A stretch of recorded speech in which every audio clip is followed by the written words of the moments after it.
Well, guys, this is a test meeting for a live meeting that I'm supposed to do, setting up webinars and live shots from my Facebook.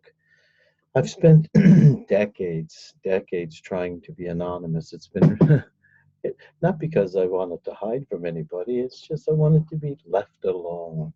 And you know how that feels. I mean, growing up, you had all kinds of activity around you, and you always had to do things and go places and be where everyone wanted you to be. And years ago, that was the way with me. And I loved all the people I was around. It's just I was bad with not being able to make up my own mind, make my own decisions, do my own thing, as you may like or not. This is just me being me. And to give you a bit about me, those of you that are seeing this, it's probably not going to be out there, but be that as it may, this is just me practicing for doing live webinars. My name is Steve Podursky. I'm pushing 64. I'll be 64 in 3 months' time. Been around. I've been involved in the sales and direct marketing and network marketing and retail sales and sales of most genders or most disciplines, if you may, for 41 years, since 1976, really. So it's probably like a little 43. But at any level of expertise, it's been since 77 and on. I've accumulated all kinds of awards and accolades for developing the skills and training that I required in order to facilitate the jobs that I was doing. Because selling isn't that difficult. The majority of people that look at it from the outside are always, oh, I couldn't do this and I couldn't do that. And um, it isn't that difficult. I would like it to be more challenging, but it isn't. It's to do it well is difficult. Trust me on that.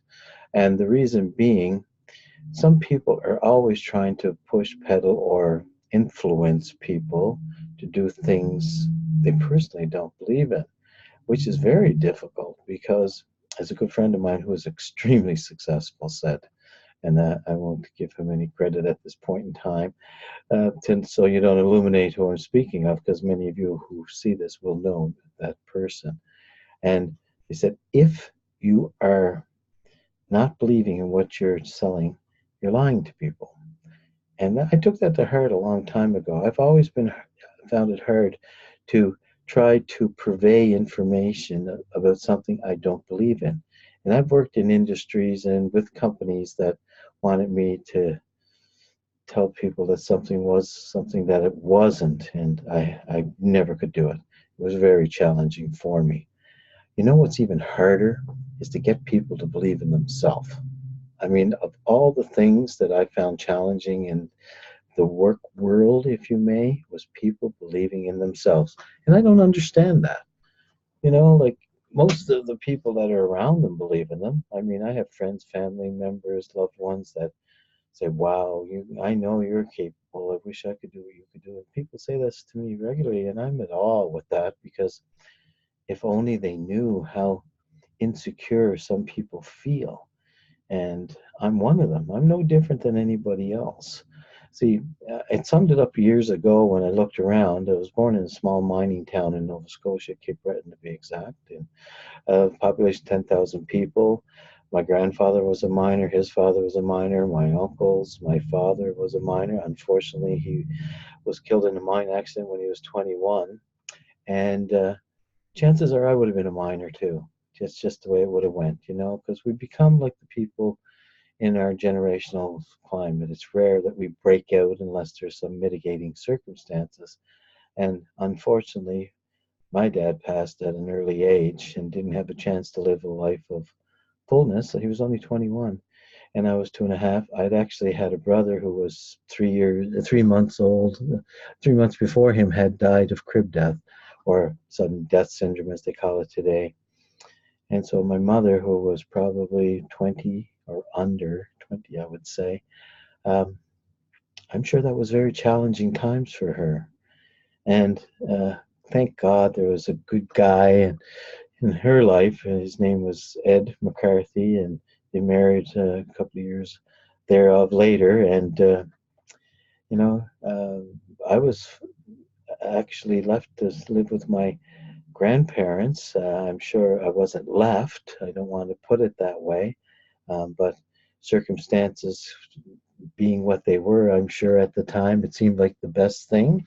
And my father was Steve, and so I was little Steve, and I'm far from little for those of you that know me, but that's how I was known for, little Stevie. And that was quite funny to me. As when I was young, it wasn't so much because I didn't know better. But I was little Stevie, and I grew up with my grandparents and my aunts and uncles, and oh, I thought it was glorious. I had a great time. I was treated like royalty. And when I went to move back with my mom in New Brunswick with my stepdad and my two brothers and sister, um, it was excellent, you know? I mean, I don't know how to say it. I was so blessed to have two great families to help me with my developmental stages of my life. My stepfather, my father, Ed McCarthy, he was the funniest man on earth. I don't even know how to describe that. Like I remember saying to my sister Mark or brother Ed um, and David, I mean, you know, God, all I can do is when I was young was remember we laughed so much. We were always included. Whenever my stepfather came from a family of 14, you know, so when they came to visit, they all came to our place, the most of them, when they could, and there was like aunts and uncles sleeping on the floors and carpet because they wanted to be with around my dad and my mom because they just made people feel welcome. And my stepfather and three of his brothers and another member of the family, they all served.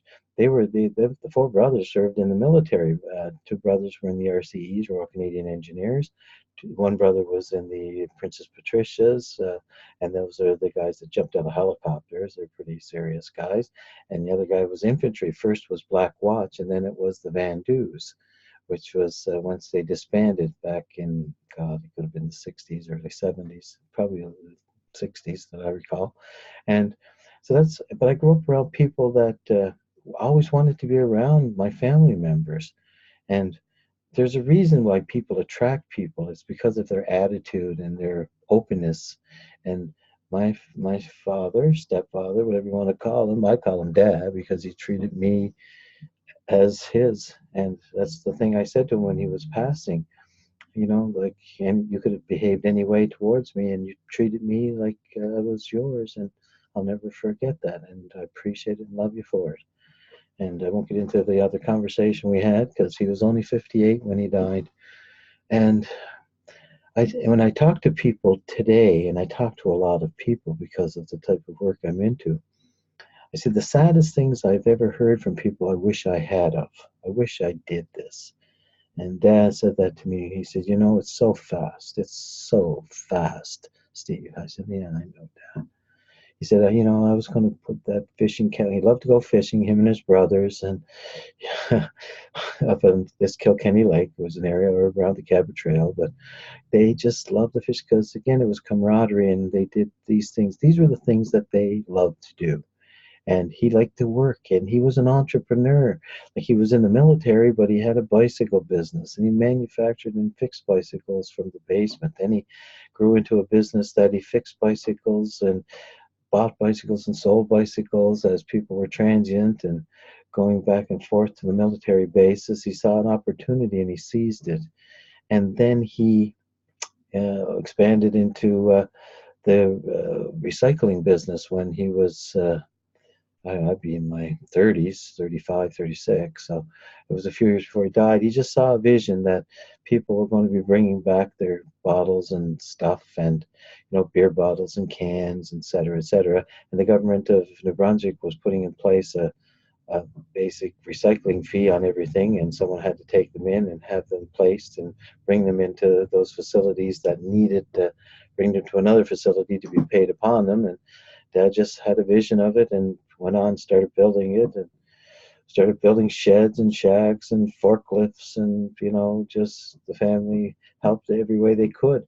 And he was just an entrepreneurial spirit. And I think myself and my sister, my brothers, they get that from him. You know, others in my family are educators and engineers, and one uncle was a coal miner who drank himself to death. God love him, you know, not because he was a bad person. He just couldn't get over his issues in life, I imagine, and or his addictions, and we're all that way. So I'm not being judgmental.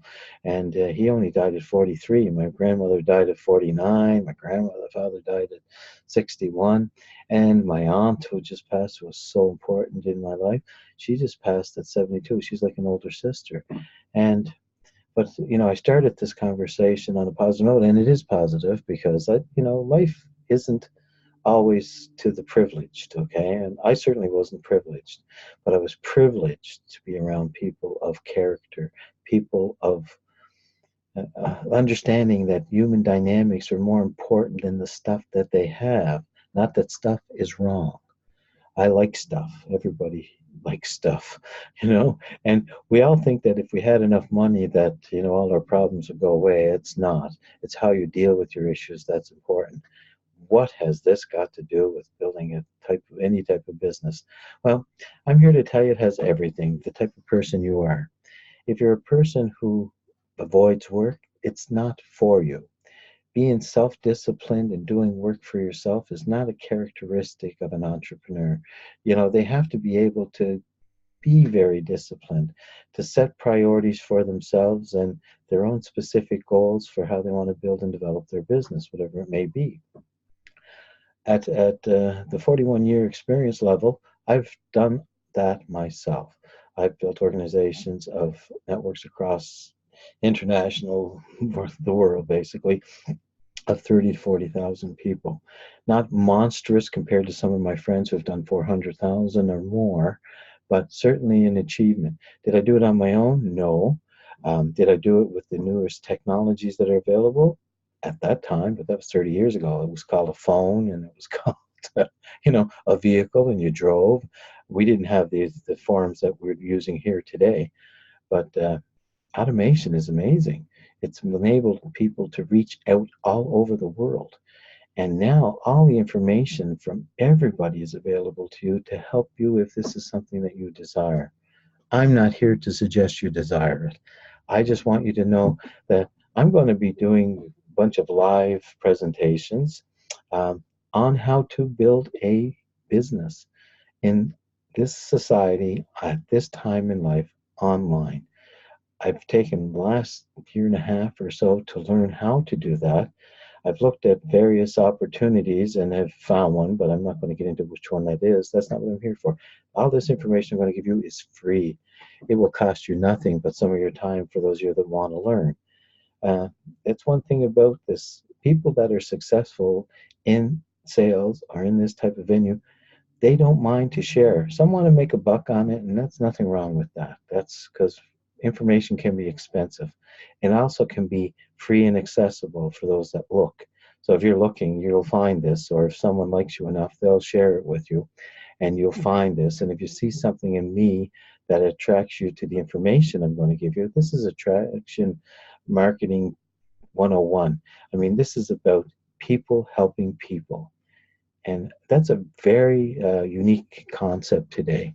The majority of people are looking for a way to monetize people, a way to make their information valuable financially. And I agree. I mean, there's a way to do that, and I probably could do it if I chose to.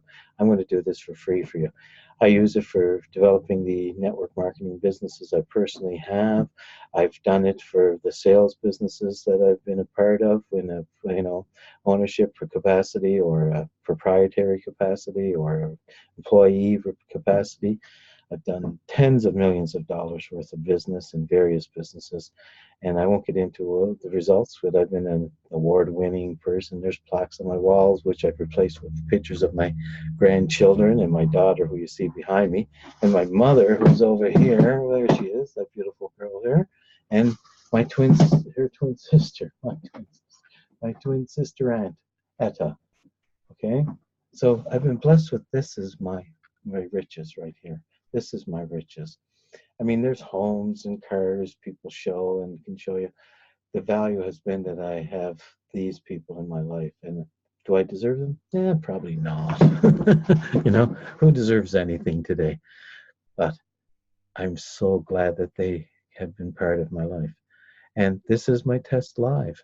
See, lives are the way they're supposed to do this. This is the new technology, and I've been studying innovation. And the thing about selling anything is no one buys anything because of your knowledge. No one buys anything because they like you. They buy a product because there's a need that they have to fill. And they may buy from you because it's not the extent or the height of your knowledge, but the depth of your conviction that makes you the person that they want to listen to, that will provide them the information to make an intelligent buying decision on anything, or on an educating decision on anything. I hear all the time about influencers like this person. I won't get into the names, but there's a bunch of sisters and others online and everywhere else. These are the influencers of today. They don't know you. They don't care. They don't even know. You're just a vehicle to get them more of the stuff that they have. And I don't say that they don't have good hearts and they have well intentions. I'm sure they do some benefit in society. However, they don't have your best interests at hand. And one of the things that I've always learned in the networking end of business, or in any sales organization, like let's take an insurance company for example. They hire people, they get them to talk to their friends, family members, the soft market it's called in the industry. And because that's the first people that will listen to you, because they know you, they trust you, and you're a person of influence to them. And so once you've gone through those 5, 10, 20, or 30, whatever they may be, people, um, that's your career. Now, you'll have choices. One of you would have learned the skills to market or solicit your services to other people, which is finding leads through the people, like your soft market, their soft market, and their soft market. And that's how that works. And or you advertise extensively on television and paper, and most sales careers that people start in the startup levels especially, they don't have the dough to do that. But they understand the value, because I mean, if you've got a product and people want it, it's better that they know about it and they just know you because you provide it. That's really the what you're looking for today. It's not that you're going to have fancy skills, fancy techniques. Nothing wrong with fancy or techniques or skills, but they don't have to be anything more than what you have at your home now. And I'm going to tell you how that works, because you are that important to the people you know. I know in my world, I don't share things with the people I care about unless I really think they're good. Why? I love them.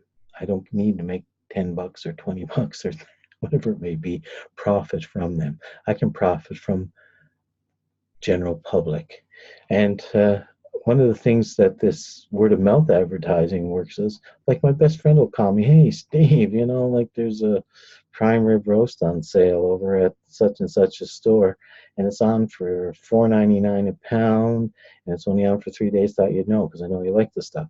See, he's an influencer. He's my best friend. He's a guy that cared about me enough to pick up the phone and say to me, Steve, I know you like this, and I know that this might be a benefit. Whether he gets or not, whether he gets any money out, he's not going to get paid for that. That grocery store is not going to pay him for that. That's the type of marketing that really works. Referrals, they call it in the kids, I call it, how many likes, how many reviews. I mean, people are buying likes and buying reviews now. I mean, and I've been involved in businesses that, the only ones that would do reviewing are people who wanted to complain, because, oh, I talked to this person and they were blah, blah, blah. And like most people that are happy usually say nothing. They just are thankful. And if they really like something, then they'll say, okay, Mary or Joe or Billy Bob or whoever you may be, your friend or your relative or your associate of consequence, and you should try this because this really helps you with this, or this will help you with that, or this does this for you. I know you love this. That is the type of marketing that is really dominating the workforce today. And all the businesses, all of them, I mean, I've worked for some big companies and they can get into some serious techniques, and same with some of my friends. I mean, we can do linguistic programming. It's just what you say, how you say it, and the tone and the verbiage, and you can program people. You make them assume, and I mean, there's so many techniques, and I can teach a lot of that stuff for those of you that want to learn techniques. I think the best technique you could ever learn is to be yourself. Talk to people like you would talk to your friends and family, and probably that's the best place to start. And see what they think. And if they think, your product or service or idea is silly, that's not unusual, and it's not because they don't love you. It's they don't want to see you get hurt. They would prefer to see you not have any stress, and that's wonderful. But if it's something that you truly believe in, and they love you, they will say, listen, this isn't for me, but hey, listen, if you think it's that good and you like it, you've got my support. Whatever I can do to help you, I will. And others will say, yeah, that's nice. But they've seen everything you failed at before or tried, and just figure that's another one of those things. Now, I'm not knocking any of them, and they don't, not that they don't love you, they just don't want to see you hurt, or they're just tired of being involved in anything at all. So, for those of you that want to learn a bit about this type of marketing, which is now the new vogue, if you may, and I don't know how to address that. I mean, it's all came to a culmination while I was watching and being participating in several activities, and most of them involve business, because that's where my interests lie. Um, I was noticing, like the largest taxi company in the world, Uber, doesn't own a cab. It's everything. When I heard this happening back in the day, I can still remember, living in a small town. Small town, you'd go to buy your groceries at the independent grocery store. Pinchies was mine in Waterford. And, you'd buy your suits or clothing at Schwartz, and you'd buy your pictures at so-and-so's. You had your pictures done at Johnny Abbas. And I'm mentioning names of people that some of you may know the names because you're my age or remember being around when that was there. They're no longer there. The small towns are gone, basically, because the malls came in. The first mall I can still remember when I was growing up was Kmart. It was a little split mall. It opened up, and then most people went there rather than the towns. They still went to towns, but they still went to the big department stores. So the local Woolworths we had, and they since tend to suffer. Different things started to suffer. Then happened the big malls, the big chain conglomerates, smart centers they have today. But then they had like the Bay store anchored on one end by Dominion on the other end, and so you had the grocery store and the goods, the household commodity store in between all of the little ancillary products that would normally be your downtown, all in one enclosure. And you didn't have to walk up and down the street and get wet or cold, especially even on the East Coast of Nova Scotia. That could have been an issue. And people there, took to that. But they killed off a bunch of the business. It wasn't killed off. Competition regulates and evolution happens. It's just what happens. Then the big box stores came, the Costco's, the Walmart superstores, and on and on. All of a sudden, those malls started to die off. The retailers and them started to die off. The big chains started buying the little chains and making them part of their conglomerate. And I mean, I've read books and saw movies on this stuff, but I mean, I grew up when Dick Tracy was a guy that looked at his watch and could talk on top. That was science fiction. Today, every kid walking down the street has them. And people told me about that was going to happen. I didn't believe them either. Back to Uber. If someone said to you, Uber, just think about it, nice name, catchy, and it's going to be the largest taxi company in the world, and they're not going to have a cab. All you're going to do is hit an app and call people, and they'll come. And you just take the cab, pay it on your credit card, ding, ding, boom, you're done. You wouldn't believe that because we're not visionaries. Only people who created those things were visionaries. Then the people got involved with them were visionaries. And some of them went along for the ride. And one thing I learned a long time ago, it's better to invest time or money in a unique and interesting opportunity than it is to, the timing has to be correct, than it is to work a lifetime because it pays off more abundantly.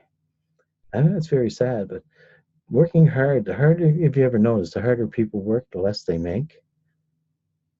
usually they're called unskilled labor or skilled labor. It depends on what you consider skills. Today, the young people that can text at whatever words a second or whatever they do are the new generation. Data and information is the new oil, it's the new gold, it's the new silk, it's the new sugar, it's the new salt.